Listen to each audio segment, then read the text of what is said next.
আরে বল, মনে কর আমি তোর বাবা না, তোর বন্ধু। আর বলিস না দোস্ত, গতকাল আমার প্রেমিকাকে নিয়ে ঘুরতে বেরিয়েছিলাম, হঠাৎ তোমার স্ত্রী দেখে ফেললো, তারপর আমাকে কি মারটাই না মারলো।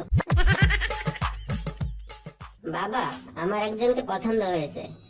ওয়াও, কে এই সৌভাগ্যবতী? ওর নাম জরিনা, আমাদের পাশের বাসার আবুলের মেয়ে। নো, আমি তোমাকে কিছু বলতে চাই, কিন্তু প্রমিস করো তোমার আম্মুকে বলবে না। ওকে, প্রমিস, আম্মুকে কিছু বলবো না। আসলে জরিনা তো তোর বোন হয়।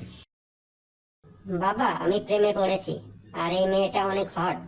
ওয়াও, এটা তো অনেক বড় খবর। তা কে সে? বাবা, ওর নাম সকিনা, আমাদের পাশের বাসার মোকলেস সাহেবের মেয়ে। নো, আবার? বেটা, ওই সখিনাও তোমার বোন লাগে। আম্মু এই পর্যন্ত 6টা মেয়েকে সিলেক্ট করেছে, কিন্তু বাবা বলেছে ওই 6জনই নাকি আমার বোন। শোন বাবা, মন খারাপ করিস না। তুই যে কোনো মেয়ের সাথে প্রেম কর, তোর বাবার কথা শুনবি না, ও তোর বাবাই নয়। বল্টু, 30টা পাত্রী তো দেখে ফেললি, কোনো মেয়েই তো তোর পছন্দ হলো না।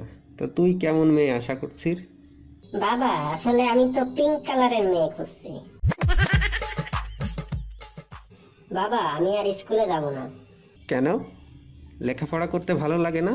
ঠিক তা নয় বাবা, স্কুলের টিচার কিছুই জানে না, সবসময় শুধু ছাত্রদেরই পড়া জিজ্ঞেস করে। বাবা জানো, আজ আমাদের ক্লাসে একটা নতুন ম্যাডাম এসেছে, সে দেখতে খুবই হট। ছি বল্টু, অমন কথা বলতে নেই। ম্যাডামরা হলো মায়ের মতো, তাদের সবসময় সম্মান করবি।